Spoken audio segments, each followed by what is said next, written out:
simple set of bans to start things out. Except the Talia and the Annie, I believe. Definitely not the Annie. The Annie definitely was not a ban in Phase 1, and I believe the Talia was not there for another jungler. Poppy they want to take off of Monkey's hands. You are correct though, Bloxer. WE, same 3 bans. Same no thing. Gwen, no Azir, no Varus. So it leaves up that jungle pool even if it has been pitched by Fearless, and Kanavi will just go down the meta list, not too far to find Xin Zhao as the B1. Yeah, the Xin Zhao has been incredibly strong recently. That does leave Vi as the other very aggressive early game jungler that you could potentially get. I missed it. Yeah, it was really good. It was really good. It's so good that it distracted me. I was like, is that actually Seraphine? Holy moly. Not going to see, Seraphine, you can chill out there in the crowd. You're not going to have to hit Summer's Rift. I doubt we'll get it in this series nonetheless. Rise coming through here for Karis. So Orianna, Rise, I would say, are pretty similar levels of comfort here for the WE mid laner. Yeah, I think it was something that WE banned out in the second rotation in the previous game. Interesting that they're going to go towards this. I was really expecting the Vi to come out. It's another one of those early aggressive pickups that really sits in the wheelhouse of what Monki likes to do. Instead, going to pivot over towards this Viego, and this gives him this extra level of just agency in the game. He can be the complete menace in the game. He can totally take it over. At the same time, though, this champion, it can be hard to get rolling. If you don't get those early kills, if you don't get the early kills in the team fight specifically and get that reset, that's pretty tough. I love it. Here we go. Creme Akali. Yep, come on. You played the victor, you sat back, you did a lot of things right, and the game spiraled out of your control in different lanes. This time he slams the Akali home. He's like, all right, I'm going to be the focal point. I want to be the one causing chaos and make Karis' life living hell. 369 going to pick up the Cassante, which does open up Cube to go for an aggressive angle.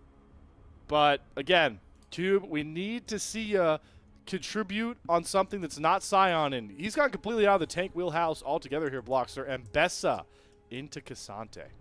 Yeah, this is actually going to be his first game of Ambessa so far this split. He's played a lot of things. He's been trying out a bunch of different stuff, but he's going to move over towards the Ambessa. It obviously works pretty well into the Cassante, and he was able to do well for himself into 369 in that first game. If he can keep that rolling, that would be incredibly impressive for him. But WE, they've got themselves a lot of aggression right now, a lot of picks that deal plenty of damage. Right now, the Ambessa will be the tankiest for them without the resets coming through from Monki, so they're going to need something pretty sturdy out of Vampire down in the bottom side of the map. And I like the bans that both these teams are moving towards. They are not particularly wanting to face any of these early aggressive bot lanes. This might force us towards those later game scalers, as we've been seeing more and more in this meta. Sivir has been a champion that JackeyLove has gone to in that regard. Taeyoon could definitely play a Sivir as well. Takes his Kaisa away. I wonder if we'll float a Caitlyn ban here as well. Taeyoon really a fan of that one.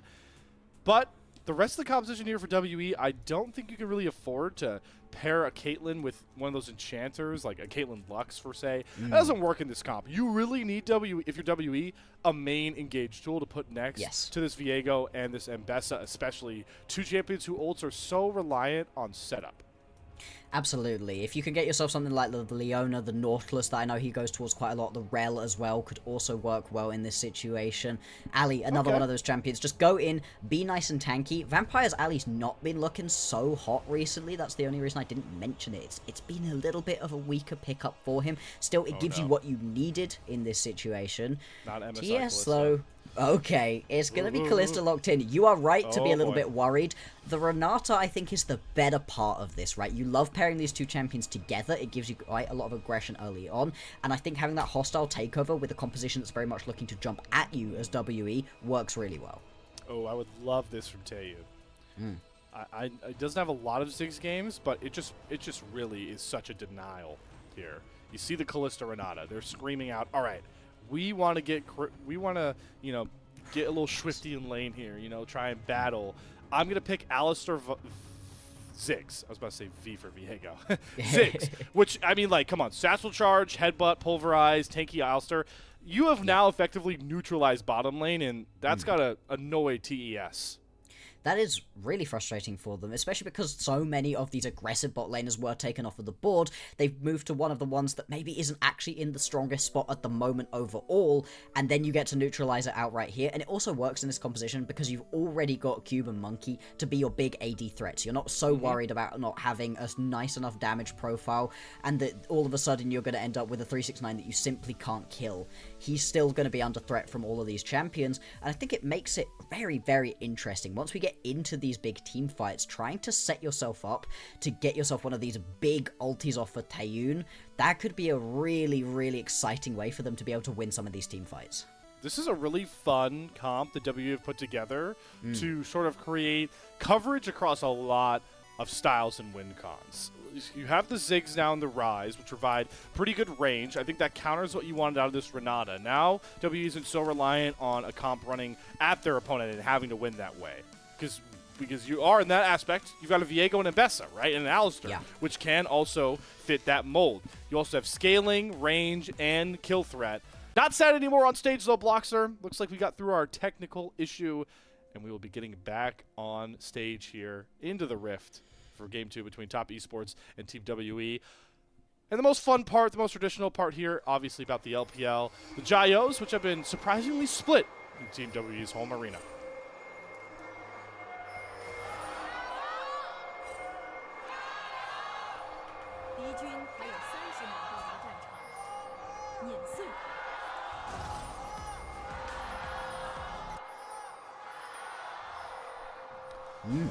It's the spirit of the LPL. It never gets old. It never will get old. And if it gets old, then I'm sorry to say you're not a fan of the LPL anymore.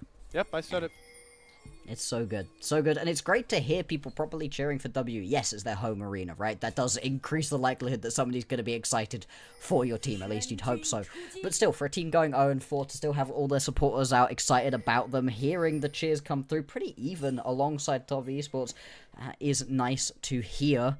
Still, while we were listening in, nothing too much happening. Having a look through at what we've got. We've got unsealed spellbooks on the support, so that's going to be interesting. Other than that, everybody's gone towards pretty standard, as we would expect runes. Oh, but Karis. Weak laning phase has been an issue. It's not good to start out going melee range with an Akali that just churns 5-pointed strikes out constantly. We'll say this should be a bit of a time where Karis can farm comfortably with the range advantage. Same can't be said for Taeyoon.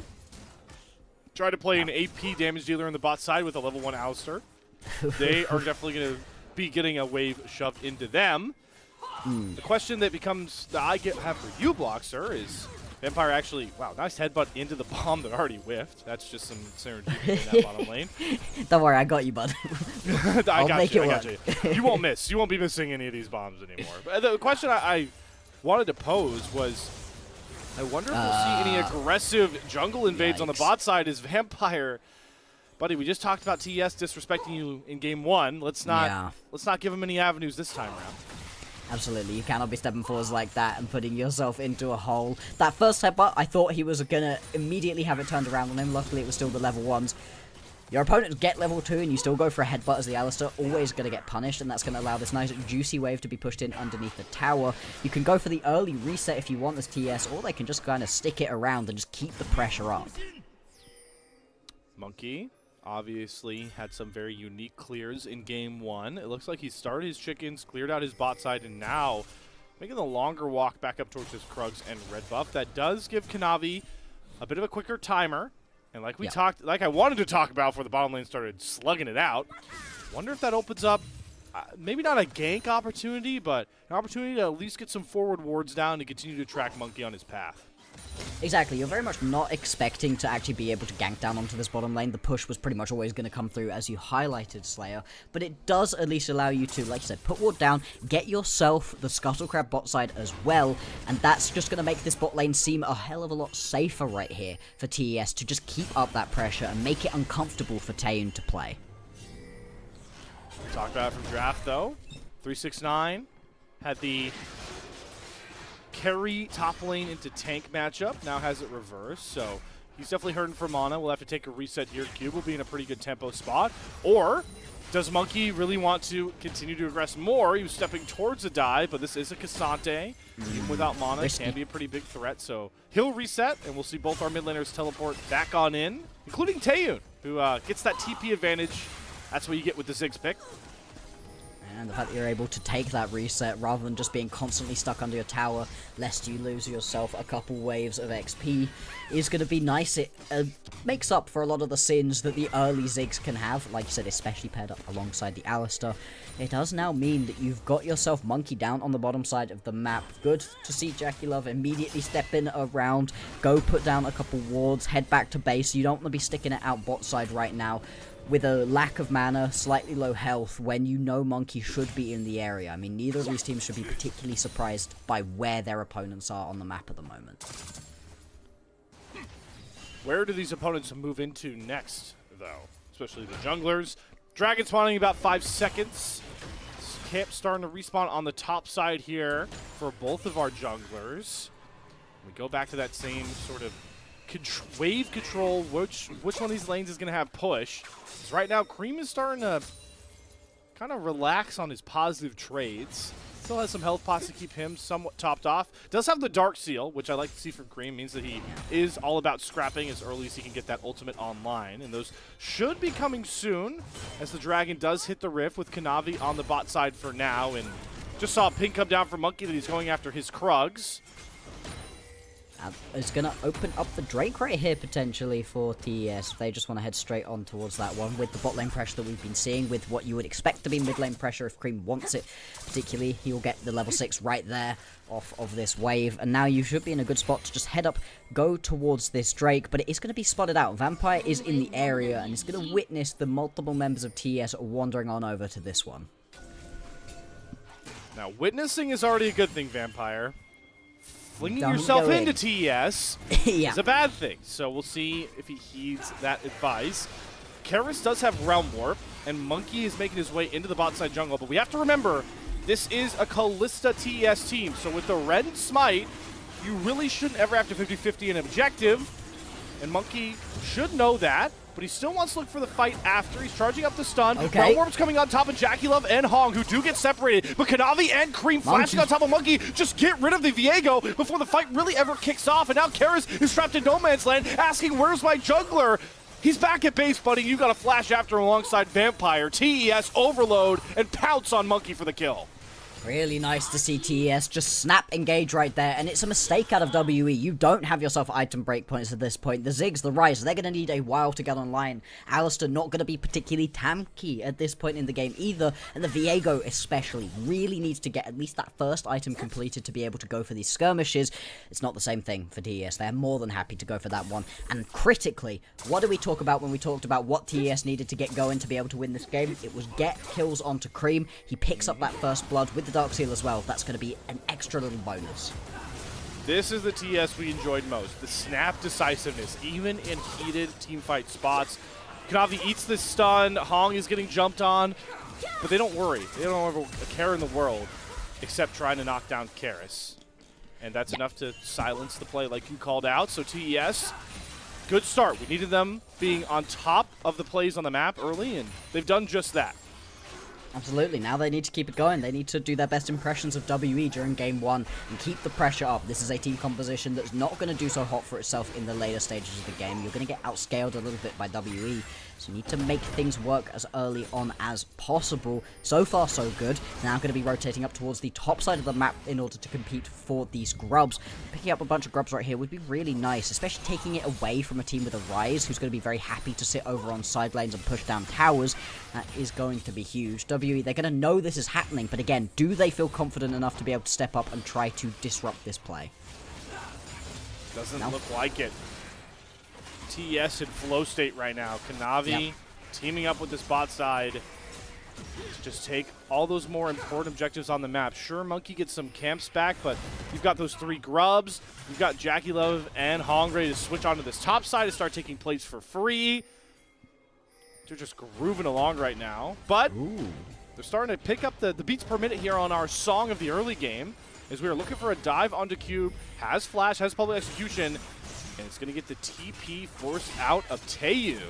Such a short distance, but ults just to assuage any sort of dive onto his top laner. You have to go for that one, otherwise it is going to be the dive onto Cube. Maybe him and Vampire, who are sprinting up through the jungle, would have been able to get there and at least trade it back, but it's not a risk you really want to be taking overall, especially, as we've been saying, with a WE composition that needs a little bit to get those first items at least to really be able to go and compete. But it does just mean that, yeah, now you've got yourself, your bot laner, and your top laner sharing XP on a wave in the top lane. Not exactly ideal at this point.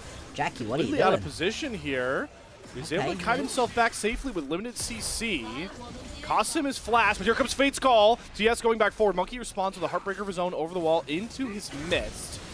Flash forward though from Kanavi, goes after Vampire. Good headbutt, but the slows are going to start stacking, and like you called out, there's no flash. Realm Warp is going to be your savior, Vampire. A lot of use there for no kills from both sides.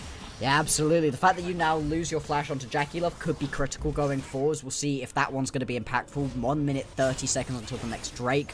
But then also big Realm Warp to get his support out of there. Still, you now don't have the Realm Warp for a little bit of map repositioning or shenanigans around this common objective, so not going to be ideal overall. Still, we're going to see teleports coming on through. The supports going to use up their unsealed spellbooks to get onto the map, get involved around. Interesting to see WE moving as heavily towards the top side of the map as they are right now. There's no real big objectives up here at the moment. The objective's spawning it in a minute down on the bottom side, but it does at least get them a little bit of extra gold with the Scuttle Crab, bit of extra vision top side's never going to go amiss. Epic monster slaying supremacy is still TS's wheelhouse. Rarely you see a game where an LPL team can get 3 grubs and first Drakes and not be supremely ahead from a level 1 Clown Fiesta or some pretty bad lane assignments. WE, that is a clear-cut goal that they have to try and shut down now. With that dragon, as you called out, Bloxer spawning in about under 30 seconds.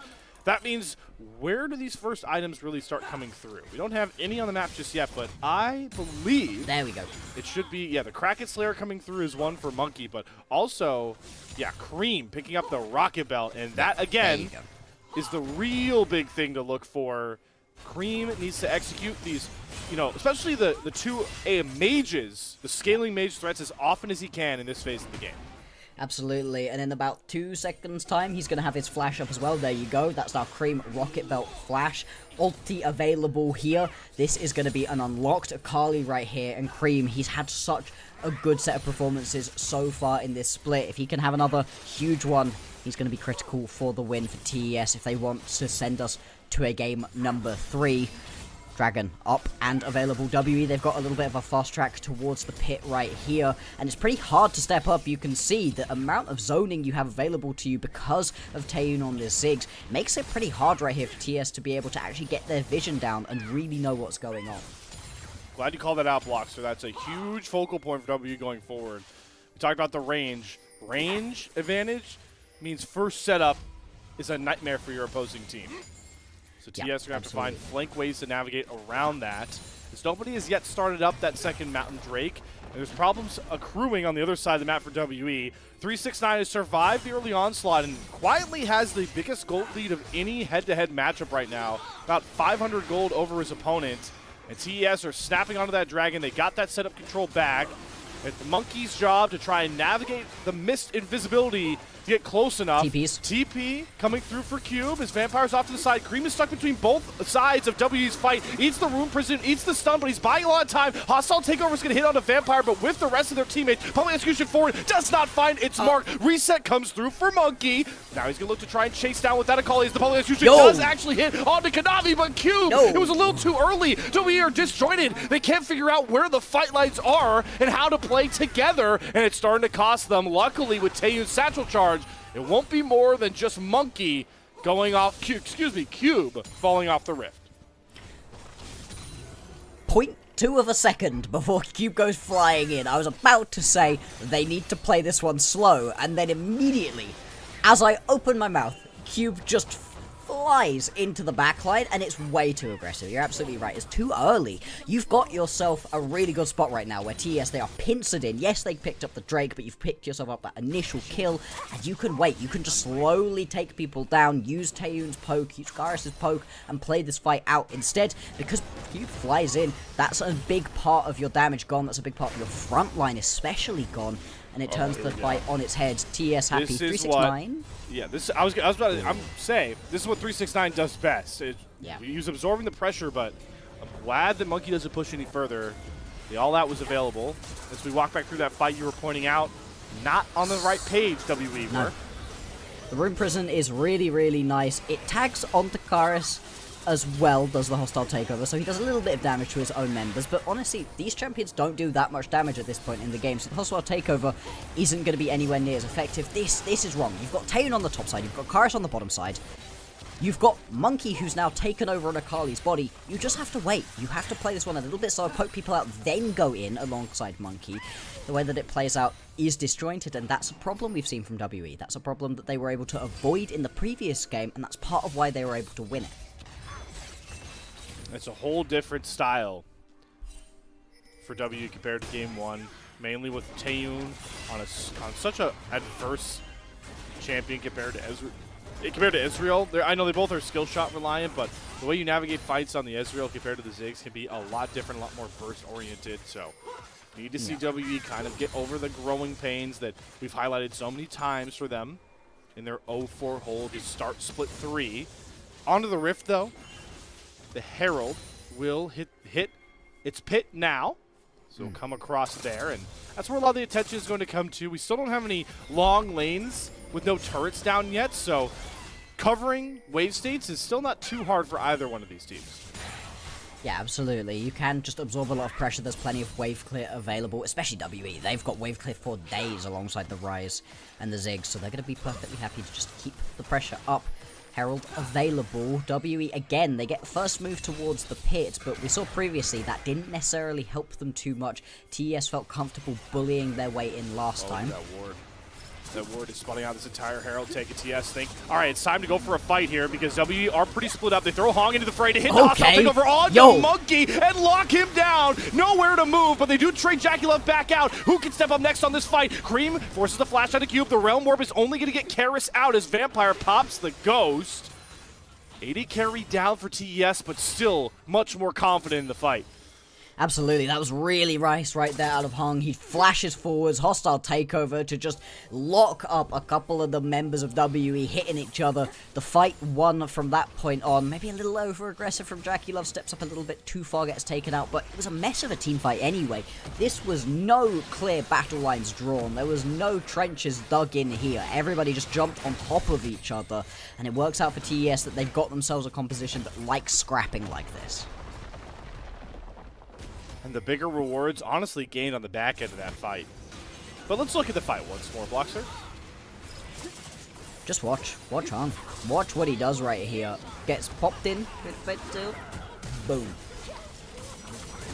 Maybe he doesn't need to flash there, you know, it only brings him forwards a little bit, but because he flashes forwards, it means that he lands that hostile takeover instantly. There's not a single second for you to be able to react to that one.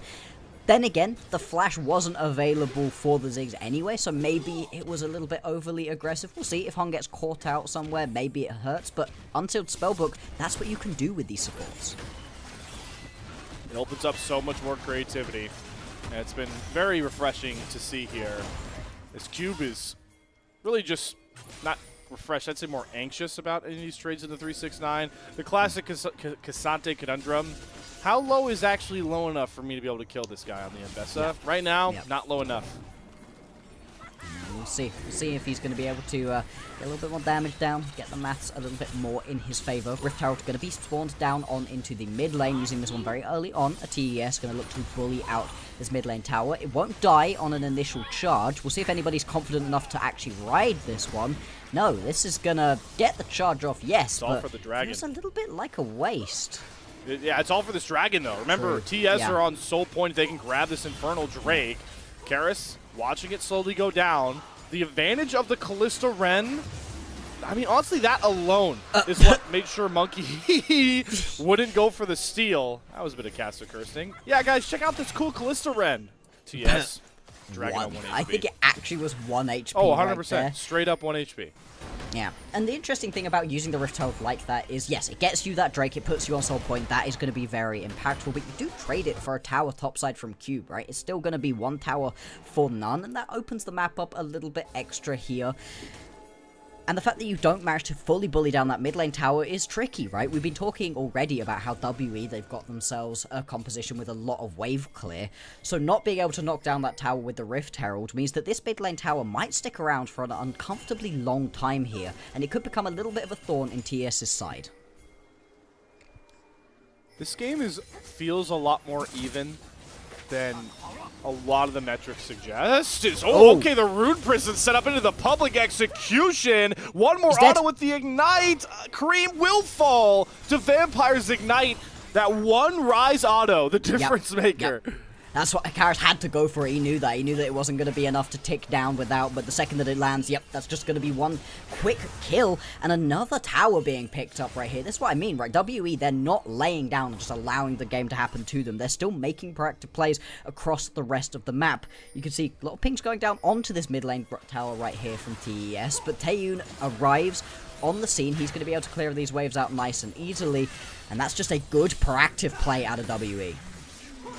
And as this game evolves, for WE, the important thing to track is their scaling mages. As we get a replay on this dive, I just want to see. I know these awesome LPL observers are going to give it to us. Oh, maybe they won't slow it down. The Rise auto, I just want to see it. Oh, yeah, we do. Yeah, of course. They never disappoint. Gorgeous. How much damage do you think that was? Like 50? Yeah, like, I think it deals like maybe even less than it. Might be like 40 something that deals, but it's enough. Wow. It's all you need, and this is a game that can be about inches, and that certainly was one. W picking up that kill. It also gets you onto those 2 items right here. Karis now 2 items for Monki as well. Cube 2 is sat in a very strong position. You're going to be very happy with being able to claw yourself back into a decent spot in this game. The gold is dead even at the moment. Now, you do have more effective stats on TES because they've been able to pick themselves up these first 3 Drakes, but that is now something you'd have to think about as WE. 2 minutes, 20 seconds until the next Drake is going to spawn, and you cannot afford to give an Infernal Soul over to this TES composition. And the Drake counter is really the Achilles heel for this game state for WE. Everything else, I think they've done a pretty phenomenal job. Buying time, stalling. You mentioned the wave clear advantage they have, the turret advantage they have, knowing that they scale so much harder in this game. But Infernal Soul will just heal all of the ailments. It'll be like a back-to tank for TES that they'll be able to just jump into and come out refreshed and meet all of those scaling threat numbers with their own raw damage. Exactly. We'll see. We'll see if they're going to be able to overcome the fact they put themselves in this little bit of a deficit. Atakan obviously also going to be on the board right now. Giving over to TS would be bad. So WE, they're going to start setting themselves up. They keep the push going through the mid lane. That unlocks you a little bit right here. Actually, it's even going to be JackeyLove arriving to this wave a little bit late. That's not ideal, right? You've now got this mid lane tower down to about the same amount of HP as your own for WE, and yeah, they're going to be happy about that. And remember, Zig, satchel charge. So if you have an even health turret so on the other close side, to being dead. You don't actually have even health turrets because, this is getting close enough where if Taeyoon gets escorted up towards that turret, it will go down. And I'm glad you've highlighted how much the wave states will become an advantage, but Taeyoon getting hunted by 369, but Vampire reverses it on him. He says, all right, we'll throw you under our own turret and force your flash. Yeah, forcing that flash is going to be critical, right? 369. With this Cassante, if you can't get into the backline, if you can't reposition, that's pretty rough of a situation to put you into, and it makes it even harder, although Collapse might be coming through right here. Kanavi, they know they just got Taeyoon's flash. Oh, he missed Good it! satchel charge, though. The knockup doesn't come through for Kanavi. They're still going after Taeyoon. They commit a lot more. It's Fate's Call and Creme flying on him with the TP. Monki does have to flash back towards his pit. This is a wacky fight, really getting stretched thin, as the jungler of WE is pushed all the way out towards his topside jungle. And this is problematic. That Infernal Drake is spawning in 10 seconds. Taeyoon will not be able to join. Great timer TES take to knock him off the map. It might have just gotten them Infernal Soul. Absolutely, it took everything, right? It was the attempt at the insect with the Crescent Guard from Kanavi. It doesn't quite end up working out. Still, WE here. They connect onto Creme with the public execution with this hostile takeover. Oh, it's going to hit all 4 remaining members of WE, and 369 will start the kill brigade just like that. Dominoes fall in order. so good. We've been highlighting it, right? What he can do with this champion is insane. He's fine. I'm just waiting, just seeing. You're actually going to be able to get away with this way. Yeah, it's Atakan too, exactly. You're going to pick yourself up that Infernal Soul, Atakan as well. Bot lane tier 1 tower as well if you want it, and that's just going to be a huge injection of gold. The swing that TES needed to potentially send us to a game number 3. WE, they're going to have to head back to base, lick their wounds, and then come out quickly, right? Because we've got 30 seconds until the Baron is going to be available. It's just such... It's just a hostile takeover. Yeah. It's the toughest spot to be in here. Normally a 4th Drake, this would be easy for WE to give, but yeah, it's not the game we're in. No, you absolutely can't just give this one up, but the second that you've lost Taeyoon before the fight even starts, you're already in a hole, you're already in a deficit. And Hung, we talked about him, right, coming over from Weibo, and all of a sudden just turns around the fortunes of a TES that looked bad at the end of last split. Got knocked out of the playoffs in round 2 by a WE on a resurgence, on a little bit of a win streak that they love to go on. But TES looking so much better, and right here on Renata, something we were talking about very positively during the draft phase, he is making it work. MSI, Kalista, Renata. That doesn't work on TES. You want to know why, LPL fans? They weren't at MSI, so they aren't plagued by the same illness to this bottom lane. It's the reason that when it was drafted, when we were picking it up during the draft phase for TES, I was like, I don't know how much I love the Kalista, but I do love the Renata. The Renata is an amazing pickup. And so far so good, 100% kill participation right now on him. He's been everywhere on the map, a big part of why you've got yourself this 4,000 gold lead and all of the Drakes for TES. They still need to keep up pressure though, because while they do have a significant lead, there is a ticking time bomb with this Rise and the Ziggs. Mainly, I would say Karis by this point. He has a significant CS lead. He's actually up gold. Full Roa, full Seraph stun, level 16 Rise. So this is where Rise players could turn into, you know, your classic fighting game players, just slamming their Joy-Cons as much as possible, throwing down QWE over and over again. But here's a good way to kind of speed the game back up. Baron. Lean into your Kalista Ren power, but they're going to turn off it. Look for the fight here. 369 on the front line, going to take a good amount of poke, but they need to find these Ziggs and the Rise. Vampire's happy to eat up a ton of these combos and smiling even wider, knowing that he got TES off of that Baron by face-checking the brush. Exactly. Stopping TES from just being able to pump damage onto this one. They're going to have a very fast Baron take, like you've been highlighting throughout this entire game. The secure should be nice and easy right here between the Rend and the Smite from Kanavi. The only thorn in that is potentially going to be the fact that Vampire does have a Smite of his own right now. He's looking to help out Monki on any potential steals that they have to go for. Still, stopping that one, resetting it through, buying you more time. Exactly what you want here is WE. Getting closer and closer to some of these massive 3-item breakpoints for these main APCs. That's why this game is far from over. Knowing the comp WE have drafted. Vampire gonna have to put the flash there as the knockup does come across. Blast cones are your friend, Vampire, but some of his engage tools are off the board, and Cube is way too far up in his top lane. Probably execution doesn't land to help him dash back across. Instead, he has Creme dash across space and execute him. Down goes Cube. Yeah, that's going to be the Baron started up right here for TESW. What's the response? Do they just push through their waves? Because right now, Karis, he doesn't look like he wants to go. Yeah, just push, just push. It's so hard for... Honestly, Taeyoon should be pushing mid-tier too. It's weird to say, but sacking Baron might have to be the call. And Monki is going to make sure they definitely have to. The Heartbreaker, all this is going to wait for 369, who's running at him with torrential pace. Taeyoon drops the whole combo, but that's the tank who will happily gobble up all the damage Taeyoon has to offer. Baron secured. All the WE get in the background is that bottom lane tier 2 turret. I think that's just a mistake right there from WE. You know you're not going to be able to win that fight. You've already lost your Ambessa, so the best you can do is shove through mid-wave as far as possible. Get yourself a mid-lane tier 2, a bot-lane tier 2. That's a good injection of gold, and it also stops this from happening. It stops this massive push from coming through instantaneously through the mid-lane. They already lose a couple of towers. The base is now going to be cracked open. I see no signs of TES slowing down. Look at Vampire, though, in your map. Classic Vampire, my friend. Just trying to find the flank of all flanks, but can't go for it without Taeyoon up and Cube just now racing out of base. TES have done a really good job playing aggressive with their composition and honestly just being better about timers. It's Yes. 2 straight big objectives where WE have lost a critical member on the map within a minute's time of a Soul Drake or a Baron.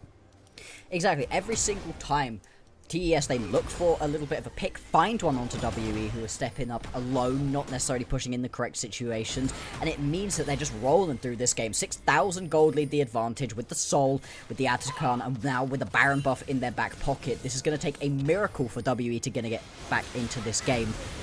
Oh, okay, though, Kanavi start off the fight on his own. I would say that's a bad thing, but he takes 0 damage. The Crescent Guard up, and oh boy, Taeyoon is just gone. Here comes the final march forward for TES. Back to winning ways, looking polished as ever, running down WE one by one. They don't care about Nexus turrets. Those just tickle. Those don't hurt. 4 kills picked up. It's only Cube on the wrong side of the map. This series is going the distance.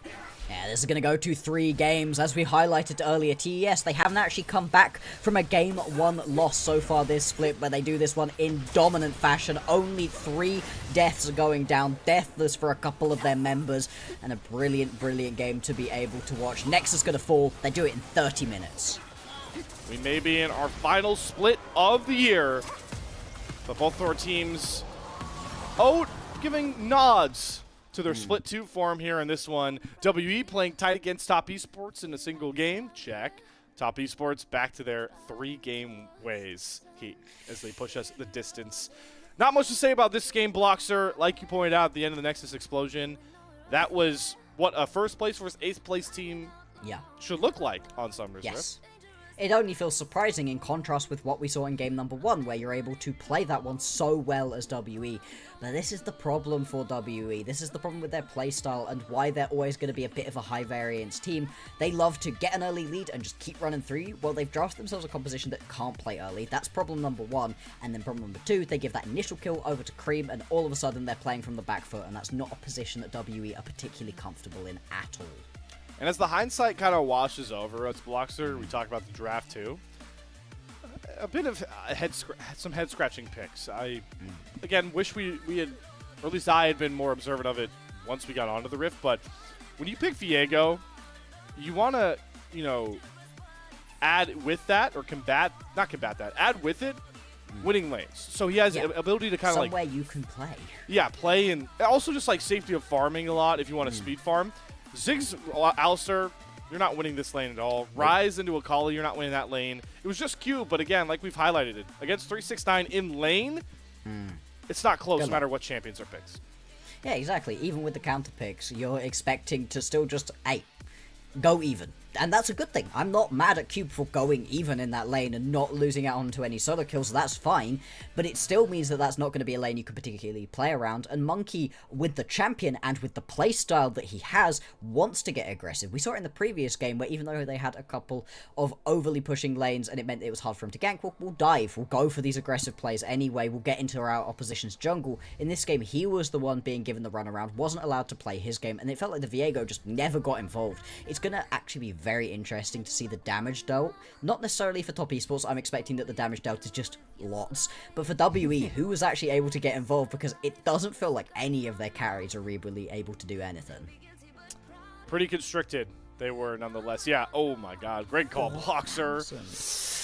Yeah, that is, that's gotta be top 3 lowest damage dealt stats for Monki all year. That's bad. That's griefing. That's griefing. Yeah, there's levels to bad, but your Viego dealing 4,300 damage. He almost got out damaged by Hong.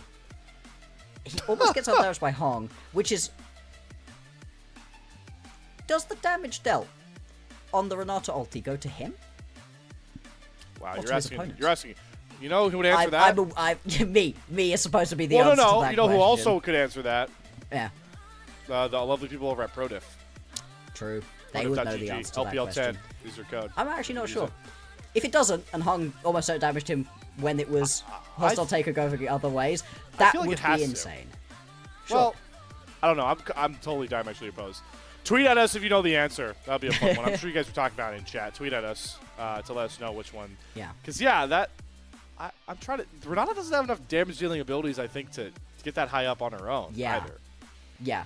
But still, I'd think it would be a little bit more damage because there were a bunch of really great ultis that came through from Hong. He was hitting these hostile takeovers again and again and again. He got the flash run early. He hit the 3-man one during the during this Herald fight as well, and he was able to just keep rolling with it. But it's only auto attacks, you know, and you had you had a Ziggs and a Rise. APCs. Yeah. So.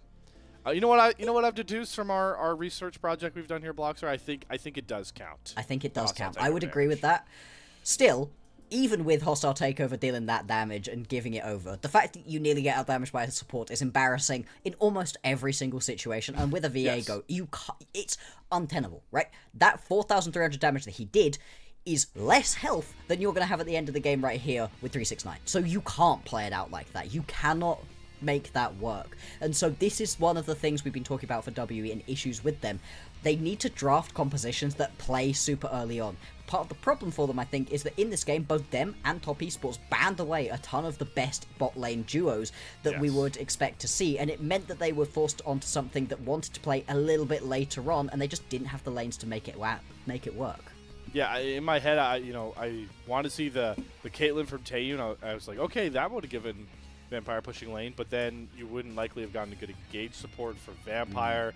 It was a lot of, like twisted cables. Just that if you pulled on them, create knots that you were never going to get out, and never really get out of this game too with a win. And they still didn't get out of this game too with a win. Talking of MVPs though, we were breaking down the Renata kit and how it applies to damage. Hong, your pick for MVP in this series, Bloxer? I'd say so. He was everywhere. He was a part of basically every single kill. He might actually been a part of every single kill by the end of that one. And it was two massive key ultis that were really able to put them in a great spot overall. Absolutely, yeah. He deserves to be... he missed out on 1 or 2 kills right at the very end of the game, but he was a part of the first 8, which is the most important. Most important thing here for TES in the long term, and Hong, congratulations, my friend, on your first player of the game under your new team in Top Esports. Support diff has been a big focal point for TES to try and get over their woes from Split 2. They've gotten over their woes from Game 1, as we will be going the distance in our series between the very top and the very bottom of Group Ascend. Standings-wise, no shakeups really going to happen in the standings, but a shakeup nonetheless to one of those zeros you see slotted between our two teams. We'll find out which one of them earns a 1 after another intermission.